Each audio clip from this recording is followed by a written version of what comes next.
Press that button right there. What's going on, guys? Welcome to episode 85 of Breaking the Base, and it's me again, Narik, with Ken on the scene, and my girl, MademB. And we're at it with another open discussion video. There's so much that we're going to be talking about, and we just sit here and want you guys to just sit back and enjoy the ride and enjoy yourself. Even though I said that like 3 times in 3 different ways. I'm here in spirit. There's a ghost on the show. Do we have a budget for that? Yeah. Oh, hell yeah. We're going to make this show really cool then. It's going to be like Ghostbusters, but better. Blot out. We got a great budget for the show tonight, folks. got some Jolly Ranchers water, and we're rocking and rolling. Some 2-day-old soda that was sitting in my back of my car. Oh, is that what that was? I am not drinking that no more. Oh, man. Yes. First on the agenda, we're going to go ahead and we like to talk about superheroes and comic books and stuff on the show. So we're going to be talking about the future, the current state of the DCEU movies that have been coming out.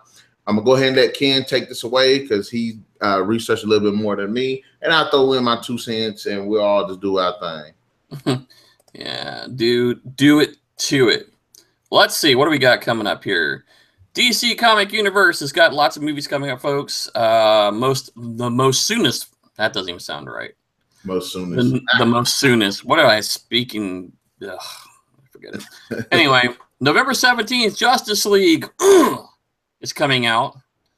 And it's been a lot of fun because Joss Whedon had to come and kind of finish it since Zack Snyder, who you know from Superman, the Man of Steel, had to step back from a family tragedy. Actually, I think his daughter died, if I remember right. So there's going to be a lot of rewrites, a lot of stuff, but it's coming out. We should see it November 17th. If everything goes well, that's the release date. And that's just a few days after Star Wars for those who are keeping up with it, or a few weeks before Star Wars. So we're going to get that. And a lot of people are very concerned because Zack Snyder kind of stepped out. Joss Whedon came in.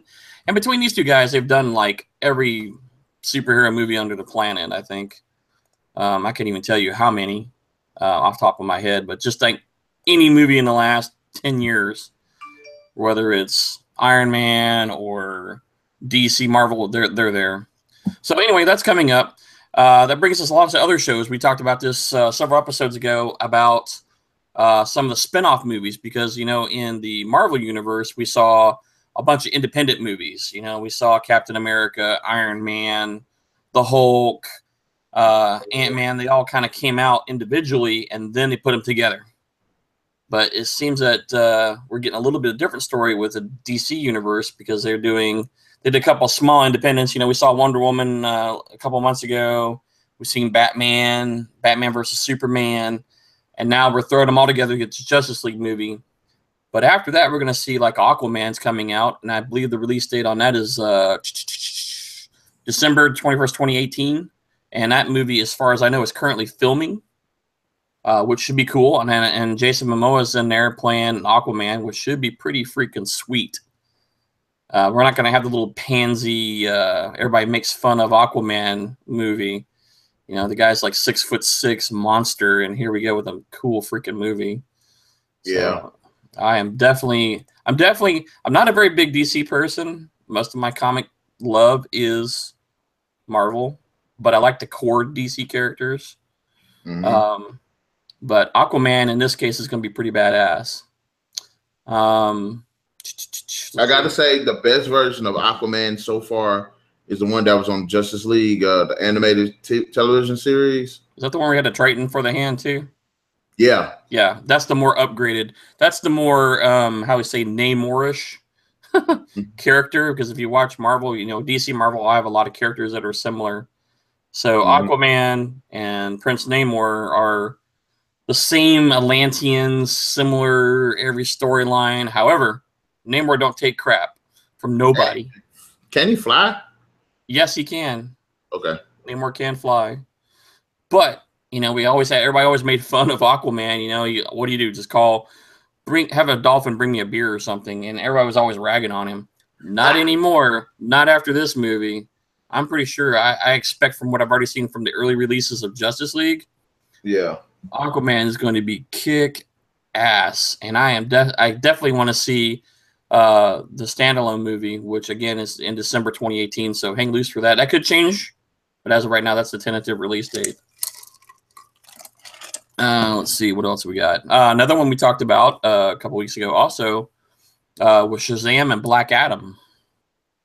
And we were working on that one. Black Adam was supposed to be played by Dwayne Johnson, which is one of the villains of Shazam. But it turns out, look now, it looks like Shazam's going to be kind of a standalone. It doesn't give a lot of story right now. It's coming out April 5th, 2019. So we got some time before it is out there. But they're going to actually make a separate movie with Black Adam. So, what do you think about David F. Sandberg being the director? What all has he done? I see the notes here say like Annabelle Creation, which is a pretty creepy horror movie, but I'm not familiar with all of his work. So let's go to the interwebs and see what all he's done. Yeah, I'm interested to see because it's kind of like a big leap to have somebody that was doing horror all of a sudden do superhero movie. Oh wow, that's all this guy's been doing. Oh, he did Lights Out. Yep, Lights Out, Copper Picture. Yeah, pretty much all he's done is horror movies. And it says right here, rumored. Oh, never mind. It says announced. So, yeah. So all this guy's done is horror movies. So this will be interesting. I remember, was it Lights Out? Yeah, okay. All right, that's what it was. Yeah, so we got somebody who's relatively new, jumping right into the DC comic universe with very little background in this type of movie. So that will be interesting. I'm very curious now how that's going to work. But then again, we got Guillermo del Toro doing stuff we'll talk about later on. I think possibly next hour and the tail end of this hour. But yeah, I'm very interested, and I'm very curious why they. Well, I'm sure it's because he's a big moneymaker. But Dwayne Johnson playing Black Adam. Hey, he looks like him. He's straight up. He does. If you look at any of the sites and look at Black Adam and Dwayne Johnson, they'll actually do a comic comparison. Aside from the pointy ears, he's a dead ringer. Yeah, he's a dead ringer for Black Adam in the animated comic series. But a lot of people don't even know who Shazam is. I mean, I was a kid. I used to watch Shazam. They drive around in an RV all the time. But, I kind of remember some of the episodes. But Shazam's one of those guys who gives Superman for the run for the money. In fact, he's one of the, 3 or 2 characters in DC Universe that could probably defeat Superman. Mostly because Superman's Kryptonian and having the ability of the yellow sun. But Shazam is powered by magic. And magic is one of man's weaknesses. Yep, and you have, you're dealing practical and magical. They've always kind of butted heads in the comic series. That's why you get, Doctor Strange, Dr. Fate, basically in the DC universe. So there's a lot of, again, similarities of characters. But I'm very curious. I know why Dwayne Johnson's getting the side movie, but I think it would have been better to keep them together and throw out a pretty good bad guy right off the bat. Or at least, or if anything, do like they did with the animated movie and make it like a collaborative effort with Superman to take down Black Adam.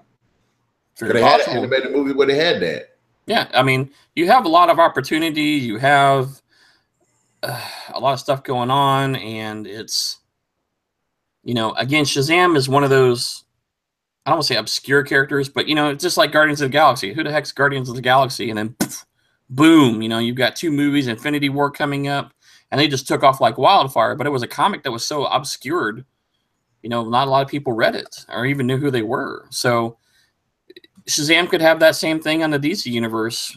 So I'm hoping that it works out good, and maybe we'll see something really cool and impressive, and a new director too. So he may have his own take. Hey, I'm all for it. I mean, it should be worthwhile to watch at least. All right. We want to switch. I'm gonna keep switching things up because we're gonna come back to this. So everybody, keep your thoughts on that. Okay. Ken, have you ever checked out the movies 28 Days Later? Yes. You seen 28 Weeks Later? I believe it was the same movie. Yes. All right. It was the one with the little girl in it, right? The young girl and the little boy. Yeah. Okay. That was 28 weeks. Yeah. Okay, I'm with you. That was in the city. Yes. All right.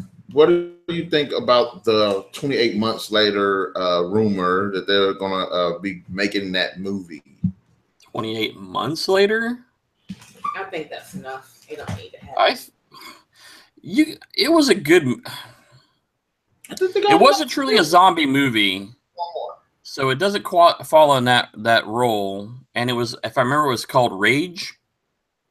Is what they got when they got exposed to the blood in the eye. They got the Rage. Yeah, they called it Rage. But the first one was cool. Second one was cool, and I think they pretty much need to stop it. I think they should go one more. Okay, I mean, but what could they do though? I mean, 28 is like everything is probably wiped out, done, buried, just rubble. No, if they come out with a 28 months later, this is what I would want it to be. By this time, they fought this virus, so they should go with like a military team. Say they're going to go extract the cure. Say they're going to extract somebody from otherwise infected area or an area that's recently been reinfected or something. And that way you get, because what we've seen like regular people dealing with it. Yeah, we did get some of the military aspect in the second movie, but I want to see, okay, what can a trained military unit that's trained to take down these creatures, what can they do? Kind of like in the more specialized team is what you're looking at to go in. Yeah, kind of like Hills of Eyes, but the only thing about the Hills of Eyes 2 was they didn't know those hillbilly guys were there. Okay, how are they going to take down the team? I mean, how are they going to take down the zombies? They'll be trained. Like I said, if it's 28 months later, you've been fighting. Well, it's like when you read what was that movie? Not Z Nation. That's the TV series. Yeah. Z. The Resident Evil. No, the other ones. Oh, I know what you're talking about. Dead Rising. I mean, yeah. Not Dead Rising. That's a game, but I know what you're talking about. Yeah, it's just like, okay, what can they do but survive? Why would you put a whole army team together just to go look for zombies and fight something? Is like, what can the zombies be right now? What, mutated? I mean, you can do it because think about it. What happened in that? You can say the zombie virus evolved. You can say someone is. You can say that at one point, civilization got wiped out, but then people actually overcame the virus, but then somebody unleashed the virus again or something. That's too much. Why not?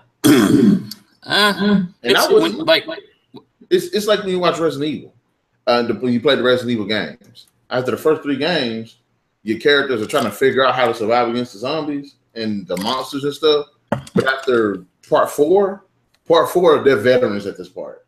They know how to pros at it. Yeah. I mean, that's just me. I think they should leave it off on at least one more. And they did leave it open to a pretty good,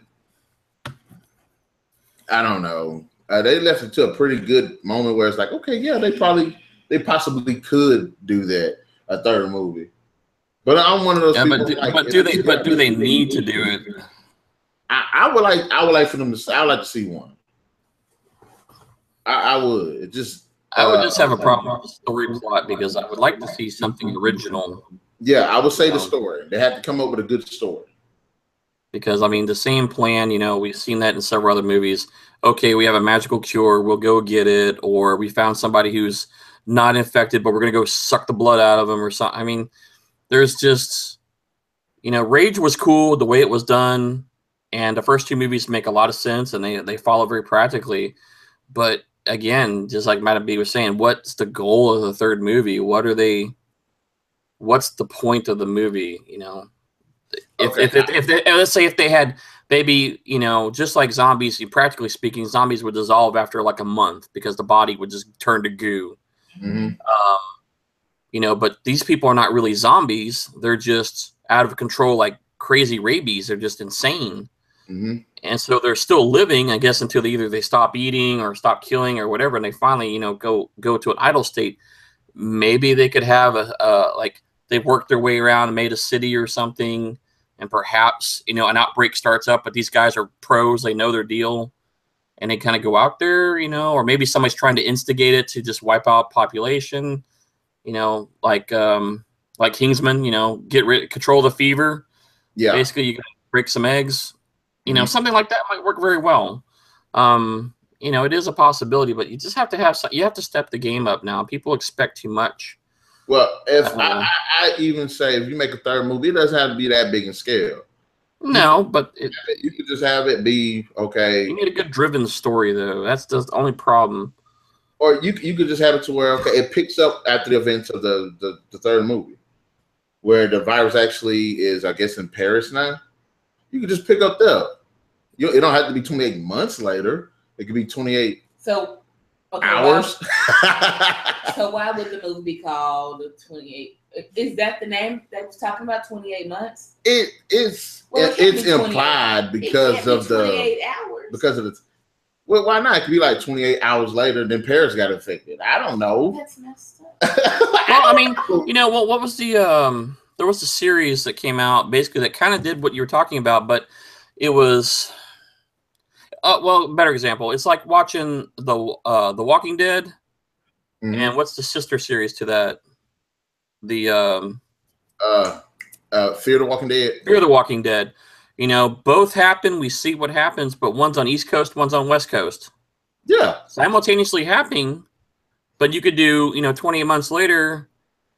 After we already know what happened in one, we already know what happened two. We know how this thing spreads. We know what's going on. Find another group of people or another group of something to throw a story in there. Somewhere else. Same and time. Just make it everybody's hiding in Greenland or something, or trying to get out of the area. It's a possibility. It could work there. It could work there. Yeah, or go back towards the first. Yeah, go back to like the first movie, but just a different area with different people. Yeah, I mean that's kind of throwing it out there, but yes, I mean you could do the same storyline, different people, different location.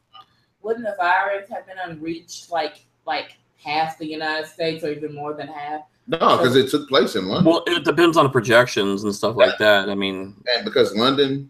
Well, remember, it had to be contacted in your eye. Yeah, that was the catch with it. It wasn't because you got bit or wasn't because you got stabbed or anything like that.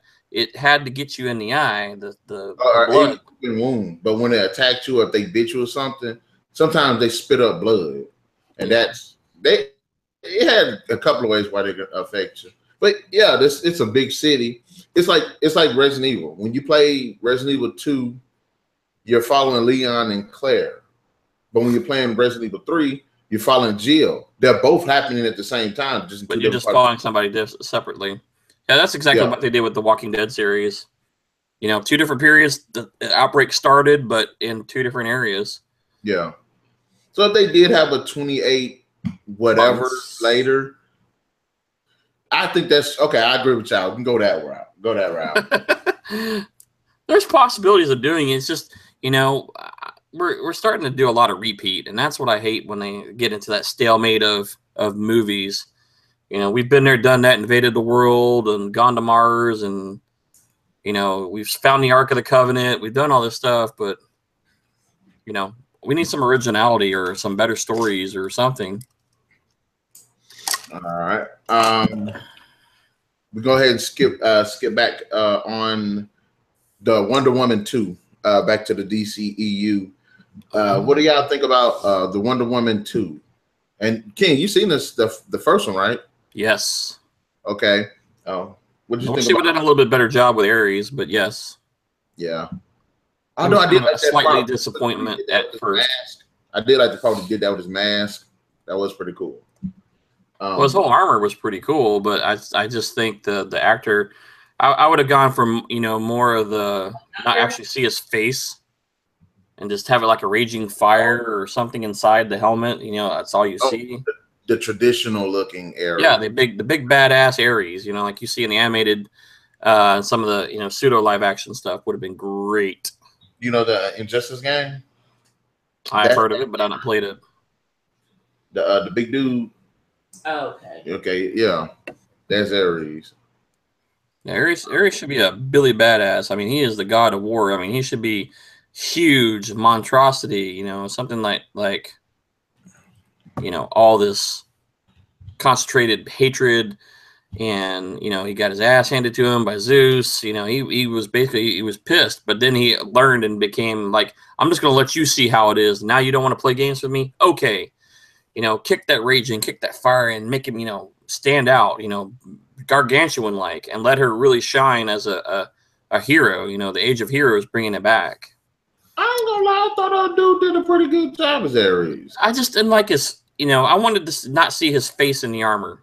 I wanted to see, I liked the way he played out. I liked the character. I liked the guy who played him. I don't have nothing wrong with that. But when you had that final series with Ares, you know, I want to see the flaming bad dude ready to rock and roll. Okay, that's what I want to see. I give you that. So as far as the actual look of the character, it wasn't stand out. It stand out as you think you want it to be. Well, I just wanted to see a more massive character. I wanted to see, I mean, he had a lot of abilities, and the fighting scenes were cool and everything. I have nothing wrong with that. I just wanted to see Ares be the god of war, not a guy with a mustache behind a mask or a helmet. Okay, I'll give you that one. I'll give you that one. I like David Thewlis. He was an interesting choice for Ares. I liked him. I liked the way he manipulated. I liked the whole thing with him. I had nothing wrong with the way they played it out.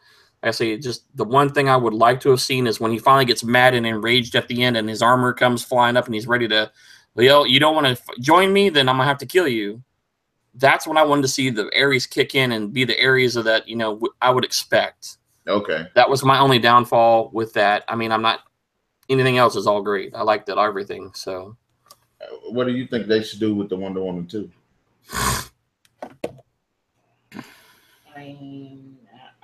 I don't know. She's a very good actress. Yeah, actress. Did you watch the animated movie? What animated? The animated one. There's mini animated. They should go with an idea like that.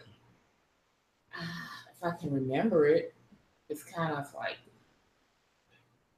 And that one I think was Ares. Yeah, Ares, his son. No, the father Ares escaped from Themyscira, and she was going to go kill him, but then he was enticing war. Wait, nah. Didn't that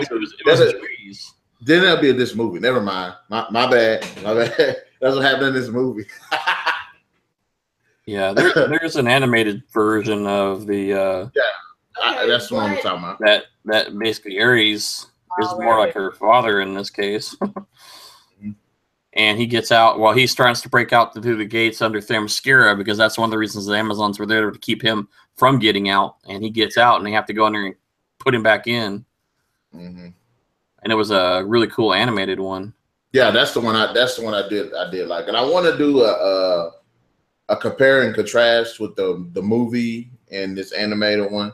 That'd be an interesting video we'll do. But what was about that?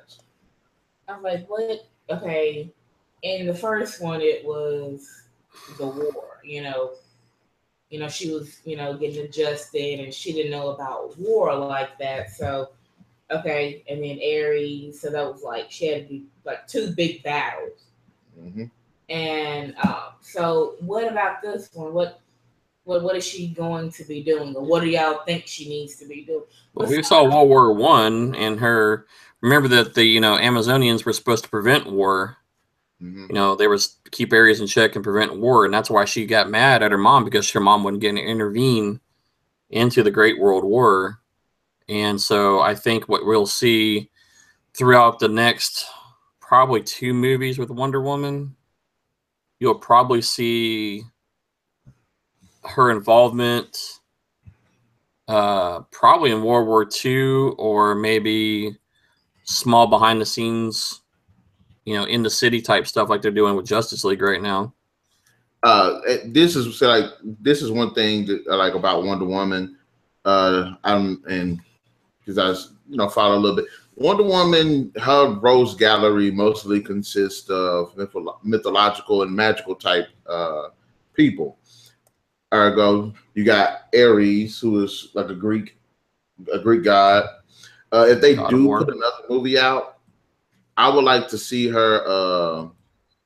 Well, I don't know all of them. Like I know Giganta, that was one of her bad guys. Cheetah was one of her bad guys. Hades was another one of the bad guys. Cheetah. And Cersei. If they did make another movie, I would want to see either Cheetah, Giganta, Cersei, or the other guy I said and I just forgot. Wow, this is great programming, people. This is we're so bad. Like I wouldn't mind. There's so many things that you could see, and you're like, you know, here's the thing too. You also have to deal with that Wonder Woman over the comic book history has had 1, 2, 3, 4, 5 what they consider ages of comics, ranging from early World War I to the basically reboot of the whole series called New 52. Mm-hmm. So you have all kind of storylines in there that you can draw from. You have tons and tons of villains, you know, big names such as you already talked about. You know, we also throw in some more Giganta, Medusa, Phobos. I mean, there's just a ton of them. So you have a lot of material to draw from that you don't necessarily have to do a more modernized version of Wonder Woman. You could play around with it a lot. I mean, they kind of set it up right now where, you know, we see her as a kid and it doesn't really tell you the time frame. And then we know right now her introduction to the world is around 1919. Yeah. Around World War I. So, you know, at this point, we know that from 1919 and forward to present, Justice League, she's been involved in doing things in the background. It's what has she been doing in the background? What has she been, you know, we know she's obviously an architect or archaeologist, and she likes to be a curator of things from her time period. But, you know, what all goes on behind the scenes? Has she stayed mostly in the area? You know, I think she was working at the Louvre, I think, in the Wonder Woman movie when we saw her. So what has she done? You know, there's plenty of material to draw from, since, you know, we know at least the starting time frame is 1919-ish, 1920s. So, and if they do introduce like bad guys or something, I think she will be the best possible way to introduce more of the female villains. Yes, like I said, Cheetah is one of her recurring villains. Cersei is another one, and also I think if they did like Cersei, they could do a better job of putting a little bit more exposition onto Themyscira and the mythological and magical aspect. Yeah, you could do some flashes. You could do, I mean, you know, there's a lot of stuff, but there's also the storyline that now she's left Themyscira, she can't ever go back. Mm-hmm. But in one of the storylines, I'm trying to remember it, it's Ares was also trapped in between, and there was a tree on Themyscira, and there's a tree somewhere in the United States that are tied together, and it's one way that she can go back to Themyscira, but Ares was trapped in there, and he was trying to manipulate her because of her lineage and being a daughter, of using her blood or whatever to open that tree, the gateway, basically. Yeah, kind of like that tree on Once Upon a Time that they put Emma into, that's into to the different worlds. Yeah. Very similar storyline, a little bit. I mean, unfortunately, we already dealt with Ares as a character, so they could twist it a little bit. I mean, there's a lot of different play here. So, but I seriously said if they're gonna do that, I would love to see her fight Cersei. I would love to see it anyway. And if they do put her Cersei as the bad guy, like if they could throw another superhero in there to be like the supporting superhero, who would y'all like to see? Supporting into Wonder Woman? I kind of want to see her and Batman, because, you know, her and Batman do have this like relationship. Well, she had a few relationships. Yeah, they end up building, you know, it's one of the relationships she has, kind of like when they did the whole New 52, it was Superman. So I would like, and they kind of touched on it a little bit in Batman v Superman. Yeah, is she with you? No, she ain't with me. That was a great moment. Like, who would you like to see? Is like Flash, I would like to throw a lantern in there. The who? A Green Lantern. You know, that would be a pretty interesting way of introducing the Green Lantern too. I think we're going to see an introduction of Green Lantern in JLA anyway. Everything's pointing to having a. You think it's going to be Superman, but I think it's going to be a Green Lantern in it. I think we're going to see Hal Jordan. That'd be pretty cool. Maybe. Because there is a very strong possibility of getting the 7th member in there. So I think we're going to see a lantern, or at least a brief glimpse of a lantern in JLA. All right, let's jump to the Knight Rider reboot that they're thinking about doing, and they're talking about putting John Cena and casting John Cena and Kevin Hart. No. What are they making a comedy out of it? Yeah. No. I don't know about the Knight Rider. No. Let's see. Knight Rider is about this guy with this super advanced car that drives around stopping crime, similar to the fashion of the Incredible Hulk. I think. Night Industries 2000, Kit. And then they had Car, which was his nemesis. But as for having John Cena and Kevin Hart and what I considered a not so silly show. Maybe John Cena. I like Kevin Hart, but not every damn thing you can be in has to be a comedy. No. I could work with John Cena. I think I could deal with that as replacing David Hasselhoff. But Kevin Hart's got to go out. Thumbs down on the Kevin Hart thing. He's funny, but this is not his niche. Yeah, here you go. The original Knight Rider series followed the adventures of Michael Knight, a modern-day crime fighter who uses a technologically advanced, artificially intelligent automobile, which is virtually indestructible due to the high-tech coding applied to it. Yes, and it's artificial intelligence. They've had several. Knight Rider 2000, Knight Rider 2010, Knight Rider, Team Knight Rider, Knight Rider, and Code of Vengeance, I think. I don't know about that one. I remember Knight Rider 2000. I remember that. I think they had one. I remember hearing a bit about the Knight Rider 2010, but I never actually watched it. I don't even know if it ever came out. I remember seeing it in 2000 while the guy was still alive. This ain't it. It looked like Jason Statham. That would be an interesting movie. Jason Statham as. Why Kevin Hart though? I don't see where he fits in that. John Cena can play serious roles, but maybe Kevin Hart is supposed to be the car. Maybe. Hell no.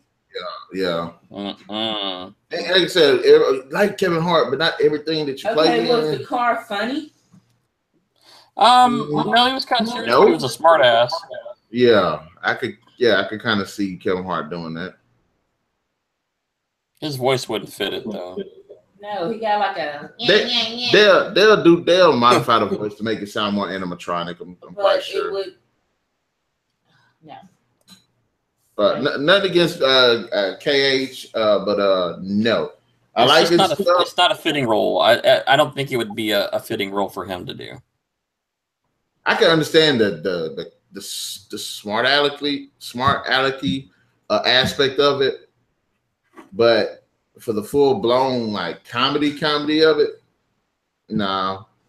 It wasn't a really. I mean, it had its moments, but it was never a comedy. It was, kind of sometimes very serious, and the kid would be funny, but not trying to be funny. It's just the way, the artificial intelligence came across. It's like more subtle. It was subtle. It was very dry humor in a lot of things. And sometimes there was some funny stuff, some joking around, but the show wasn't geared towards that. And really, if they reboot it, they kind of need to avoid that and go get a good story and good action. And not the humor just doesn't need to go. If they're going to make like if they redid Magnum PI or something, Kevin Hart could be TJ. It would work in that case. but I just don't, that style would fit him as a character, but not for Knight Rider. Sorry, big. And I guess I do like Kevin Hart. Now, when he plays serious stuff, which he usually plays short moments of seriousness in the comedy, short moments. In what was it, The Wedding Ringer? He wasn't over the top. He was actually like more witty, funny. Yeah, he does. His routine is more extreme, and obviously a little bit more raunchier than most. But then he has this, the PG rated humor, which is pretty darn funny.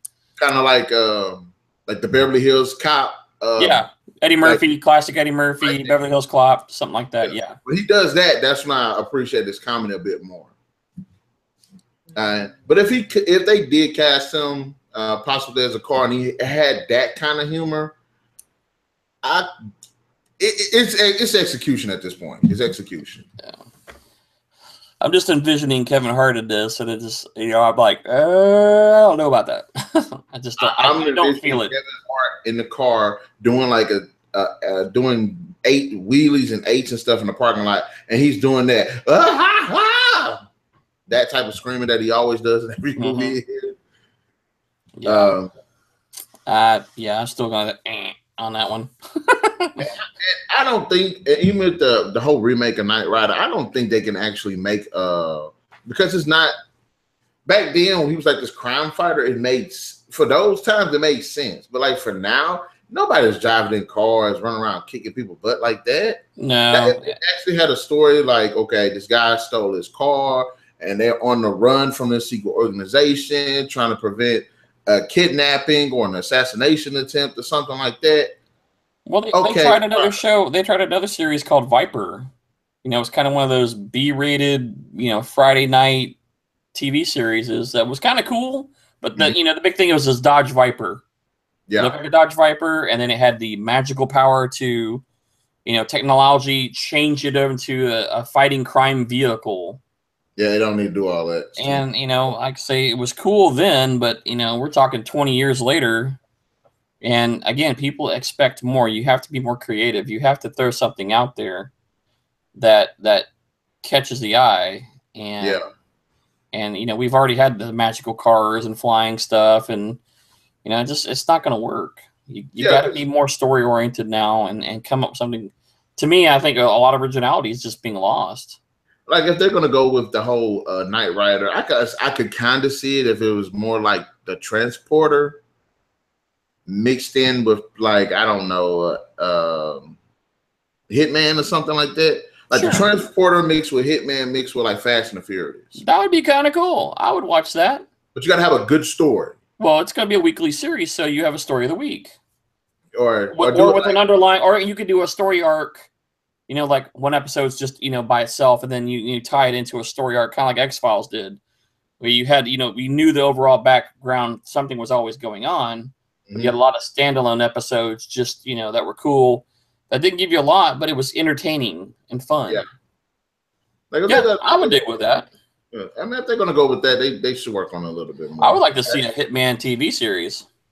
That too. I played one of the games, and the game's actually pretty cool. But that's the only Hitman game I've ever played. So I don't know if it actually. Well, the storyline. If you read about the Hitman storyline, which I've never played the games, but I saw the movie and I thought it was kind of interesting, but I wanted to know more about it. So I went back and doing a lot of digging into the series, and it's very interesting. It's just like watching Assassin's Creed. Yeah. I didn't. A lot of people were playing Assassin's Creed, and it's like, well, what's so interesting about Assassin's Creed? Is this the style of character? But then you read into the story of Assassin's Creed about the Illuminati and the assassins and what they're doing, and Adam and Eve's apples and all that stuff. There's a whole huge background story that you don't even know. Oh, so he is going to be the voice actor. Oh God, no. I guess they're going to try to. Man, come on, man. First time I hear that car have Kevin Hart's voice, I'm going to be like, no, click. Okay. So it'll be a TV show? If they're going to do a series, I could see probably like an 8-episode series with one big story and little bit, but I don't see them being like a 20-something episode series. No, they're not. They would be like a summer replacement. They would be like an 8 to 13 episode summer or a winter show, and just call it a day. Yeah, there's no reason to have. In fact, even this early, they would be lucky to get like a pilot and maybe 5 episodes if they're lucky. Mm-hmm. I think they'll do a pilot, and it'll probably be either be a CW or a C. Well, I think the original was NBC, so I think NBC owns the rights. Or who's going to be hosting it? Probably NBC. Well, I mean, they did mention the 2008. Well, they was like, they're trying to, they don't know because all these reboots of the Knight Rider has failed after it says the 2008 series on NBC crashed and burned after 1 season. Netflix need to pick it up. I'm just saying. They're good with their 8. They're good with their seasons. There was something that I was reading. I got to find it. We might even bring it up second hour. They were talking about Netflix and how much money Netflix is dumping into original series programming. And it's like some stupid, outrageous number. They shouldn't go all out like that this soon because they are gaining a bit of traction, especially with, what was it, Stranger Things? Stranger Things 2. Their ratings, their viewership jumped up a couple of million. Yeah, it's ridiculous. I appreciate the fact that Netflix is definitely picking up and bringing in original series that is kind of outside the normal network boxes. Yes. You're talking, and some of the reboots too, like Mystery Science 3000. Was a cult following, but they're bringing that back to Netflix. Yeah, I think it is. I can't even. There's tons and tons of series that they're bringing forth.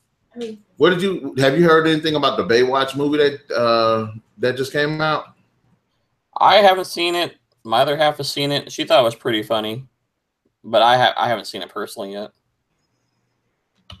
I think it's I like Dwayne Johnson. I like him. He's funny, and he's a character that he's played the serious roles, he's played the humorous roles, and I haven't had any problem with any movie he's been in.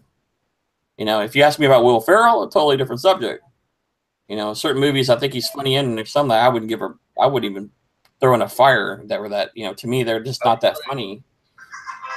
I think the girl over here about to read off what they saying about Baywatch. Go ahead. They said Baywatch takes its source material, jiggle factor to R-rated levels, but lacks the originals. Campy charm and leaves its charming stars flailing in the shallows. So it says on the Metacritic, the film has a score of 37 out of 100 based on 47 critics, indicating generally unfavorable reviews. Yep. The audience polled by Cinema Score gave the film an average grade of B+ on an A+ to F scale. I don't know what the hell that means. We'll just skip it. I mean, from an A to an F, they gave it a B+. Peter Travis rated it 2 out of 4 stars and said, "Think of yourself sitting down for a big 2-hour wallow in instant stupid with a vat of pop slathered in fake butter and possibly a mound of M&Ms on top. It feels great chugging it down, then your stomach hurts. And you pick the whole thing up so you can forget about it in the morning." That's Baywatch. That's Baywatch. That movie, I would have taken it. I wouldn't have seen it in the theater. I would definitely probably, DVD or other means that movie, because I wasn't a big Baywatch fan anyway. But I would, because I had Dwayne Johnson in it. I think Zac Efron's in it as one of the characters in it, and the humor. I could go with the humor of Dwayne Johnson and all his muscular goodness. Oh my! You know what? But this is what I think. They, with all the teen movies and stuff that they have, and what the teen movies basically are. Think about the low budget movies. Always a bunch of naked women. The stories be interesting, but the stories be stupid. The performance suck. And I think they were trying to appeal to a certain audience. That's probably what back then they watched Baywatch because of the women and David Hasselhoff. David Hasselhoff was like built, and every time you see somebody running in slow motion. Yeah, exactly. they were betting on the older audience to watch it, and with the younger cast and with the younger faces and stuff and the nakedness, they was betting on the younger people to try to go watch it too. Yeah, they were trying to please both crowds. Yeah. It said Richard Roper of the Chicago Sun-Times gave the film 1.5 out of 4 stars, writing, as was the case with Chips, The Dukes of Hazzard, The Beverly Hillbillies, Car 54, Where Are You? And I'll just stop there. When you make film from more often than not, you're going to wind up with a junk movie. Yep, that's very true. And then we got to think about it. A lot of these shows from back in the day, it's mostly nostalgia. But when you're actually watching it now, because we was watching, what was it? It was The Incredible Hulk. Although I did say that there can't be bad guys doing that stuff everywhere this guy went. But remember we was watching Gilligan's Island, and I kept pointing stuff out. Yeah. And I was like, I mean, I know it's a comedy, but I'm like, that doesn't make any sense. I mean, even we said it when we looked at it, don't stop it from being funny. I love Gilligan's Island. Like, how do they get all that crap? How do they make different dresses, different clothes, and they didn't have anything? How much crap did Miss Howell actually pack in those suitcases? I know, right?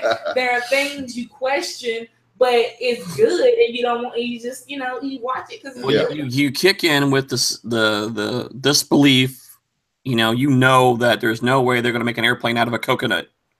You just know it's not going to happen. Bamboos. Yeah, bamboo and coconuts and palm leaves. They're not going to make a freaking plane out of it. But it's humor, it's funny, and you enjoy it, and you just suspend your disbelief of this stuff. And that's what a lot of these shows were. Like Car 54 was a 1950s TV series. With Herman Munster and Grandpa, the freaking Munsters. The Munsters, the Addams Family, all these shows, you're like, it's not going to ever happen, but it's great to watch. It's funny. Yeah. And then these people now are trying to bring that, humor into a modernized time frame, and they just kill these shows because you lose the, I just got to use the word show magic, Even they said there possibly a potential sequel. Like, wow. Really? Oh, Baywatch? Yeah. And this is one reason I think it shouldn't. Was the problem. They should not have sank as much money into that movie. That movie particularly. How much money they put in that? Let's see. It was the names. That's what it was. $69 million. Box office was $176.9 million. So they made their money back and a little bit more. Yeah, a little bit extra, but $69 million for a Baywatch movie, really. If it was like $20 million, I understand. Like, what did they do? That was how much Dwayne Johnson got. Dwayne Johnson got about half of that. Yeah. Yeah, and that's what it was. The cost of that movie, it wasn't because of the quality of the movie. It was just people that were in the movie. Dwayne Johnson was Zac Efron. Maybe if they take out Dwayne Johnson, I don't know. But see, that's what they were counting on, is that, you got a big, huge, fit dude. We want him in here. He's very popular. He's in like a bajillion movies. I don't know half these people except for Dwayne Johnson, Zac Efron. Yeah, David Hasselhoff. Of course. Well, yeah, he had to have his cameo. It's like Stan Lee. My old ass was in there. Wow. I'm sorry, but really? Wasn't it 2 chicks that was running on the beach with their boobs shaking? Because didn't they both show up in Sharknado? Oh, yeah, because they got 8. Because they was walking with David Hasselhoff. I was like, yeah. But yeah, we're going to have to end it off here because it's already going to be a little bit longer than I expected. We're going to go ahead, guys, and end the video right here. We'll come back with a second video. I'm not sure if we want to continue with open discussion because there were a lot of things that we didn't get to. We bounced everywhere. The Joker conversation. We can have the Joker conversation now, or we can do it next week, and we can continue with the open discussion. Which one do y'all prefer? Doesn't matter. So indecisive. Do you think we should continue with open discussions, or just go ahead and just jump onto the whole topic of the Joker? I would say let's finish our open discussions because we still have a lot more to cover from the earlier subjects. And then come back and just concentrate next week on the Joker and just give a whole hour of conversation on that. and that'll give me time to show her some more Joker. Yeah, dig back in our archives, look at shows, watch shows, you know, get a little more research in there so we can throw something really cool out there, and hopefully maybe even some extra stuff while we're at it. All right then, guys. You heard my man Ken. We're going to jump on to the next video with another open discussion where we're just going to jump into it, just talk about all types of crazy things and expound upon some things that we've started up in this. If you like this video, hit that like, share, subscribe, comment section below. It's also hit that notification button to know when we're uploading more stuff, get the best of what's going on the channel. And we will see you guys on the next video. Narik Chase and crew signing out.